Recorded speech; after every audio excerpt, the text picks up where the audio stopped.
Aurangzeb fan क्लबचे प्रवक्ते संजय राऊत यांना झटका आलेला आहे। खरं तर त्यांना स्मृतिभ्रंश झाला का असा माझा सवाल आहे। 1947 पासून भारत आणि पाकिस्तान आपल्यासाठी शत्रू राष्ट्र आहे। 1971 साली जेव्हा भारत पाकिस्तान युद्ध झालं होतं त्यानंतर देखील क्रिकेट सामने खेळले गेले होते, ते देखील भारत आणि पाकिस्तान यांच्या दरम्यान। पण संजय राऊत यांना ते आठवणार नाही, कारण त्यांना स्मृतिभ्रंशाचा झटका आलेला आहे। खरं तर भारतीय जनता पार्टी आणि मोदी सरकारची भूमिका अतिशय स्पष्ट आहे की कुठल्याही पद्धतीनं पाकिस्तानच्या भूमीवर जाऊन भारतीय क्रिकेटपटू खेळ खेळणार नाहीत किंवा पाकिस्तानचे क्रिकेटपटू भारतीय भूमीवर येऊन खेळ खेळणार नाहीत। रक्त आणि खेळ एकत्र चालणार नाही, याबद्दल भाजपची आणि मोदी सरकारची भूमिका ठाम आहे। परंतु मला संजय राऊत यांना प्रश्न विचारायचा, ते काँग्रेसचे प्रवक्ते आहेत, ते पाकिस्तानचे प्रवक्ते आहेत। जेव्हा 1971 साली युद्ध झाल्यानंतर देखील भारत आणि पाकिस्तान यांच्या दरम्यान सामना झाला होता, तेव्हा ते का गप्प होते? काल त्यांनी भारतीय सैनिकाचा अपमान केला। काल बोलताना ते म्हणाले की ऑपरेशन सिंदूर मधील दहशतवादी अजून जिवंत आहेत। खरं तर भारतीय सैन्याने मोदी सरकारच्या नेतृत्वामध्ये त्या सर्व दहशतवाद्यांना कंठस्नान घातलं, त्यांना ठार केलं, तरी देखील संजय राऊत म्हणतात की ते दहशतवादी जिवंत आहेत। संजय राऊत, तुम्ही भारतीय सैनिकांचा अपमान करताय। संजय राऊत, तुम्ही आपल्या सैन्याच्या कर्तृत्वावर प्रश्नचिन्ह उपस्थित करतायत। तुम्ही सर्जिकल स्ट्राईक झाली तेव्हा देखील अशाच पद्धतीने पुरावे मागितले होते आणि पाकिस्तानची वकिली करण्याचं काम, पाकिस्तानचं प्रवक्तेगिरी करण्याचं काम तुम्ही केलं होतं आणि आता सुद्धा तुम्ही पाकिस्तानची प्रवक्तेगिरी करताय। खरं तर 1971 साली युद्ध झाल्यानंतर आपल्या दोन्ही देशांमध्ये सामने झाले होते, त्याबद्दल तुम्हाला काही वाटत नाही आणि आज तुम्ही आम्हाला प्रश्न विचारतायत। जावेद मियादादला घरी बोलवून बिर्याणी खिलवणाऱ्यांनी भारत पाकिस्तान बद्दल बोलू नये, त्यांना तो अधिकार नाही। आणखी एक मुद्दा संजय राऊत यांनी घेतला की राजभवनाचा गैरवापर केला। आमचे CP राधाकृष्णन हे राज्यपाल असताना झारखंडमध्ये राजभवनाचा गैरवापर झाल्याचा आरोप काल आदरणीय शरद पवार साहेब यांनी देखील केला। मला आदरणीय शरद पवार साहेब आणि औरंगजेब फॅन क्लबचे प्रवक्ते संजय राऊत यांना फक्त एक आठवण करून द्यायची आहे। मधु कोडा जेव्हा झारखंडचे मुख्यमंत्री होते त्यावेळेला के शंकर नारायण राज्यपाल होते आणि मधु कोडा यांना त्यावेळेला अटक झाली होती।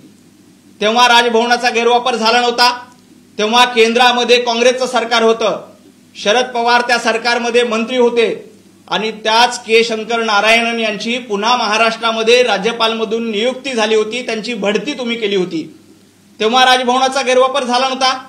पवार साहेब, तुम्ही आदरणीय आहात, जरा इतिहासाचा माहिती घ्या। तुमच्या काळामध्ये तुम्ही काँग्रेसमध्ये असताना, तुम्ही काँग्रेसच्या सरकारमध्ये असताना मधु कोडा यांना अटक झाली होती, तेव्हा राज्यपाल के शंकर नारायण होते, तेव्हा राजभवनाचा गैरवापर झाला नव्हता, तेव्हा राज्यपाल पदाचा गैरवापर झाला नव्हता।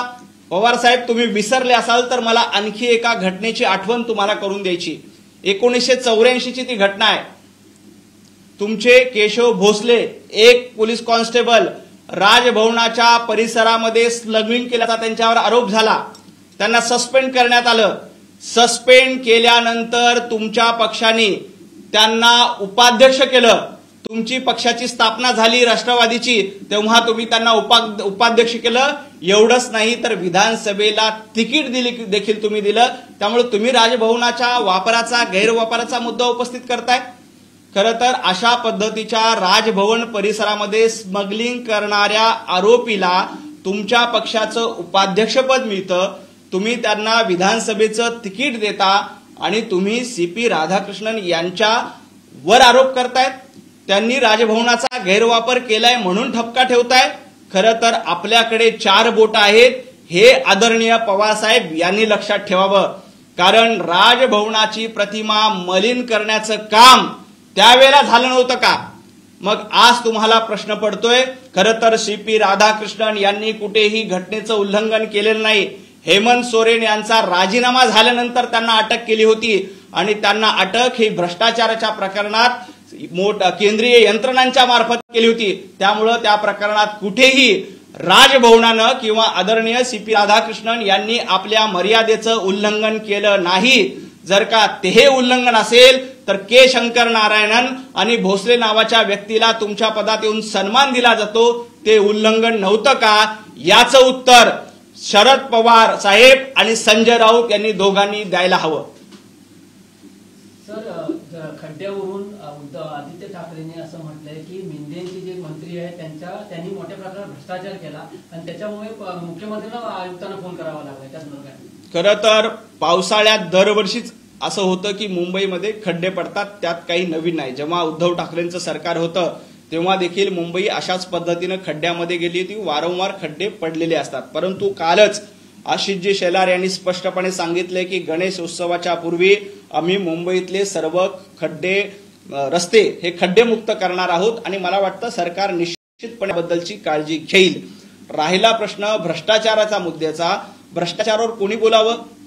ज्यांच्या सरकारमध्ये 100 कोटीची वसुली सुरू होती, ज्यांच्या सरकारमध्ये मोठ्या प्रमाणात खंडणी वसुलीचं काम सुरू होतं, ज्यांच्या सरकारमध्ये कफनमध्ये देखील घोटाळा झाला, ज्यांच्या सरकारमध्ये खिचडीमध्ये घोटाळा झाला आणि जे औरंगजेब फॅन क्लबचे प्रवक्ते आहेत संजय राऊत यांनी पत्राचाळीमध्ये घोटाळा केला, त्यांना रस्त्याच्या घोटाळ्याबद्दल बोलण्याचा अधिकार आहे का हे आधी तपासून बघावं। मुंबईतले रस्ते खड्डेमुक्त झाले पाहिजे यासाठी आदरणीय देवेंद्रजी फडणवीस साहेब, आशिषजी शेलार प्रयत्न करतायत आणि गणेश उत्सवाच्या पूर्वी मुंबईतले रस्ते हे आम्ही निश्चितपणे खड्डेमुक्त करू।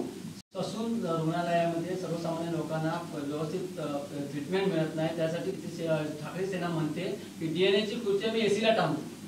खरं तर नेमका हा प्रकार काय त्याबद्दल मला कल्पना नाही, मी त्याबद्दल सविस्तर माहिती घेतो आणि जर का खरंच असा प्रकार झाला असेल तर त्याबद्दल आपल्याला सविस्तर माहिती देतो। आशिया चषकातील भारत पाकिस्तान सामन्यावर बंदी असं चतुर्वेदी म्हणतात ठाकरे गट। प्रियंका चतुर्वेदी खरं तर आधी काँग्रेसच्या, नंतर खासदारकी मिळवण्यासाठी उभाटा गटाकडे आल्या। आता त्यांची खासदारकी मला वाटतं वर्षभरामध्ये संपणार आहे आणि त्यानंतर पुन्हा त्या काही खासदार म्हणून निवडून येणार नाहीत, कारण आता उभाटा गटाकडे तेवढं बहुमत नाही।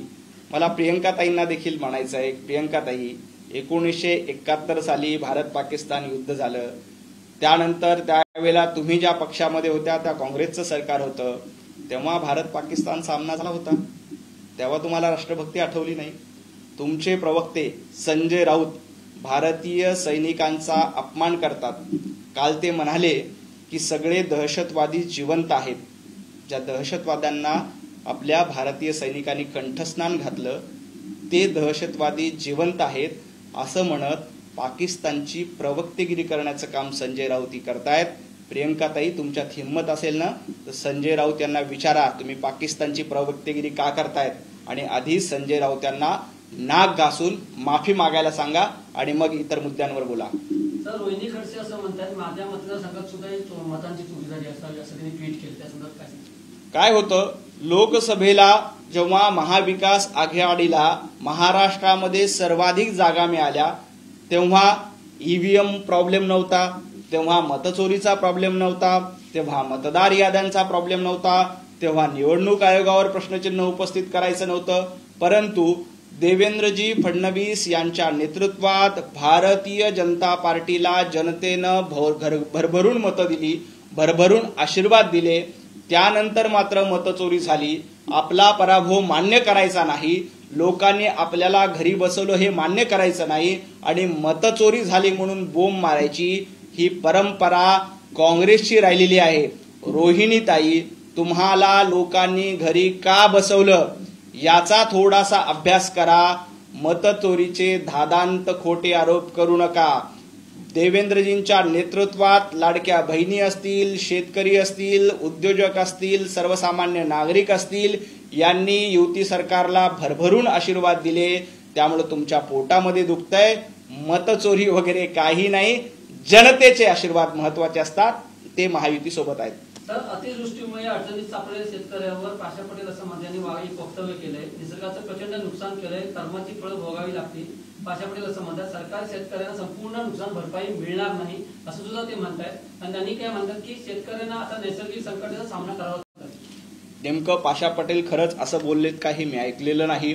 त्यांचा कॉन्टेक्स्ट काय आहे हे देखील मी ऐकलेलं नाही. मी याबद्दल सविस्तर माहिती घेऊन आपल्याला बोलेल.